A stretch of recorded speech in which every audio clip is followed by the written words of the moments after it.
Hey yo yo yo, salut les turfeuses, salut les turfeurs, bienvenue pour un nouveau pronostic de Benoît Requin. Ok, place au pronostic du quintet du dimanche 13 octobre, direction Auteuil pour le prix André Adel. Steeplechase, 3700 mètres, 13 partants, réunion 1, course 3, indice de confiance 2 sur 5.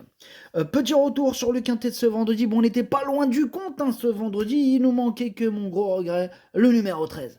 Et cette vidéo, je la tourne juste avant l'arrivée du quintet de ce samedi. Je reviendrai dessus demain. Ok, c'est parti. On commence le pronostic et on commence avec le numéro 1, Marvel de Cerisy, pardon, et on écoute l'entraîneur Noël Georges. Marvel de Cerisy vient d'effectuer une rentrée victorieuse en haie, il revient en steeple, il s'y prend très bien le matin, il porte certes beaucoup de poids, mais je pense qu'il est le cheval à battre. Oh, carrément, il est super chaud Noël Georges, en même temps c'est une première chance, ce numéro 1, il peut vraiment tous les battre. D'ailleurs, j'ai même pas hésité avant de le placer en tête, c'est lui mon préféré. On passe au numéro 2, gage de réussite, et on écoute Dominique Bressou. Gage de réussite, il fait sa rentrée, là j'ai pas trop le choix des engagements avec lui. Son objectif sera le grand steeple de Compiègne. Bon, j'aurais préféré lui faire effectuer sa rentrée en haie, mais je n'ai pas de course pour lui. Je le présente donc ici. Il est prêt à faire sa rentrée et cette course est bien placée dans le timing. Eh bien, super, Dominique Bressou, merci pour ces précisions. Ce numéro 2, lui aussi, me plaît beaucoup, mais je l'ai gardé un petit peu plus loin. Je le vois pas en aussi bon classement. Moi, je le vois plutôt en bout. Je l'ai mis, pour être exact, je l'ai mis 6ème. On passe au numéro 3, Champagne Mystery, et on écoute encore Noël Georges. Champagne Mystery, il a bien progressé sur sa course de rentrée. Il est en pleine forme, il porte un peu de poids, mais je pense qu'il est capable de se placer. Ouais, je pense aussi qu'il est capable de se placer ce numéro 3. Moi, je l'ai mis assez haut d'ailleurs, je l'ai mis 4ème. On passe au numéro 4, c'est 6-1, et on écoute François Nicole. 6-1, 6-1, on a du mal. Il y a beaucoup de termes anglais. 6-1, il va effectuer son retour à la compétition et je le présente ici car je n'ai pas d'autre engagement pour lui. Bon, il a pris 6,5 kg de pénalisation sur sa 3ème place dans le prix La Barca sur les haies. Je n'ai jamais vu ça. Non, mais 6 kilos pour une 3ème place, non mais. Là, non, il va falloir se calmer sur les kilos. Peut-être les gars, ils en ont beaucoup je sais pas, ils ont du plomb en trop. Ils sont là, ils distribuent, je comprends pas trop. Non, là, c'est du jamais vu. Ouais, 6 kilos. Non, j'ai du mal à digérer les 6 kilos, désolé, messieurs, dames. Donc, je disais, faut bien lui faire effectuer sa rentrée. Maintenant, physiquement, il est bien. Ok, merci François Nicole, qui n'est pas content, et ça se comprend. Oh là là. Ils l'ont matraqué de kilos, c'est incroyable. Ils l'ont pas raté. Ils n'ont pas été. Ils n'ont pas été de main morte. Enfin bref, ce numéro 4, du coup, avec tous ces kilos, moi je l'ai gardé, mais en toute fin de combinaison. On passe au numéro 5, Jumping Charlie, on écoute Jérôme Delaunay. Jumping Charlie, il n'a débuté qu'à l'âge de 4 ans et ne cesse de nous faire plaisir. Après avoir brillé lors du dernier meeting palois, puis confirmé sur les haies d'Auteuil, elle a profité d'un break de 5 mois. Elle a progressé sur sa rentrée et retrouve le steeple avec des ambitions, d'autant qu'elle est confirmée en terrain lourd.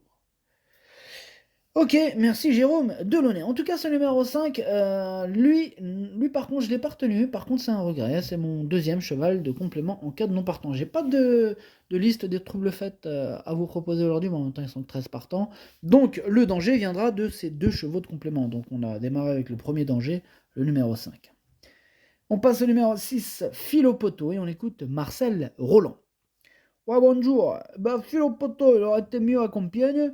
Mais bon, il n'avait pas d'engagement intéressant. Bon, maintenant, nous ne sommes pas sur le parcours antérieur, mais celui du 8. Et j'espère que cela va lui convenir. Maintenant, il a été pénalisé, mais il est bien et j'espère le voir bien courir. Ok, merci. Marcel Roland. Alors, ce numéro 6, je ne l'ai pas retenu. Par contre, voilà. Maintenant, question de feeling, affaire d'impression. Voilà, en cas de défaillance, pourquoi pas. Donc là, c'est vraiment feeling, feeling. On passe au numéro 7, Captain, on écoute David Dahan.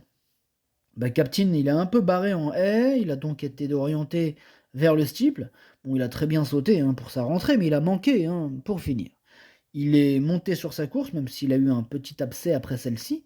tout est rentré dans l'ordre, hein, il est bien. Le terrain est pour lui, car il adore les pistes lourdes. Je pense qu'il a sa chance.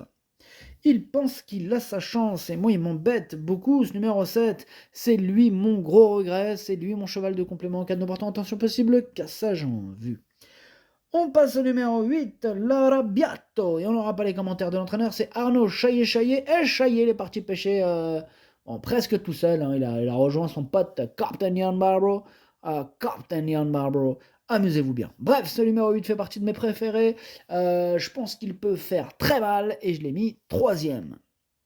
On passe au numéro 9, Dentor, Desobo, et on écoute Patrice Quinton. Dentor, des obos, il est régulier. Bon, il vient de courir en retrouvant le steeple, une spécialité dans laquelle il est meilleur, hein. Il est aussi plus à son affaire sur un terrain bien souple. C'est sa distance et il est bien. Je pense qu'il devrait participer à l'arrivée, hein. C'est mon petit doigt qui me l'a dit. Ah très bien, ok super Patrice, hein. Donc il discute avec son petit doigt, c'est super, c'est cool, on en apprend tous les jours. En tout cas moi ce numéro 9 il me plaît beaucoup, je l'ai gardé, je l'ai mis 5ème. On passe au numéro 10, UPK de Tay, on écoute Erwan Graal. Écoutez, UPK de Tay est un super cheval, hein. Il fait absolument toutes ses courses. Auteur d'une bonne rentrée, il est monté en condition et va cette fois découvrir le steeple de Tay. Cela ne devrait pas le déranger, hein. Il devrait apprécier ce parcours. Compétitif à cette valeur et adepte des pistes lourdes, j'en attends un bon comportement. Vous avez entendu Erwan Graal, tous les feux sont au vert avec ce numéro 10 que j'ai gardé très haut. C'est même l'un de mes 2 préférés. Je l'ai mis 2ème. On passe au numéro 11, Hill of Bamboo, et on écoute David Cotin. Hill of Bamboo, il n'a pas connu un déroulement de course favorable là, la dernière fois. Bon, je pense que même si sa marge de manœuvre est désormais réduite, il aurait pu accrocher une meilleure place, hein. Maintenant, il est polyvalent, on le retrouve sur le steeple.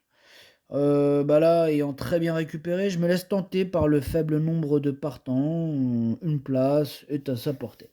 Ok, merci David. Bon, c'est vrai qu'ils sont pas beaucoup, donc pourquoi pas, c'est le moment de tenter. Mais moi, malgré le faible malgré le faible nombre de partants, ce numéro 11 ne me tente pas. Donc je l'ai pas retenu, hein, en clair. On passe au numéro 12, Kérida, d'ailleurs, David.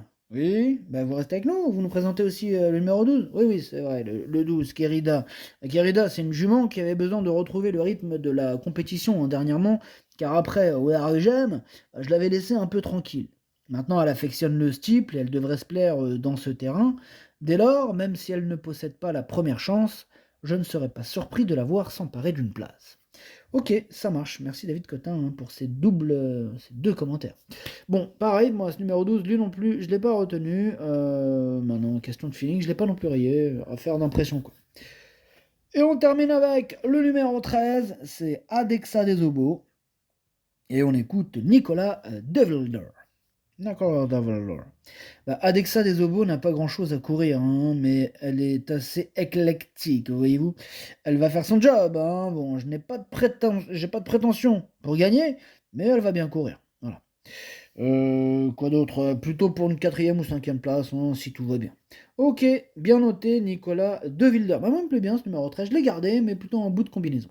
Le pronostic, ça donne As, 10, 8, 3, 9, 2, 13 et 4. Merci d'avoir suivi cette vidéo. N'hésitez pas à mettre un pouce bleu si la vidéo vous a plu. Pour accéder à tous mes tickets pour la course du Quintet, rendez-vous directement en description de la vidéo. À jouer avec modération. Bonne chance. Chopez-le-moi. Ciao.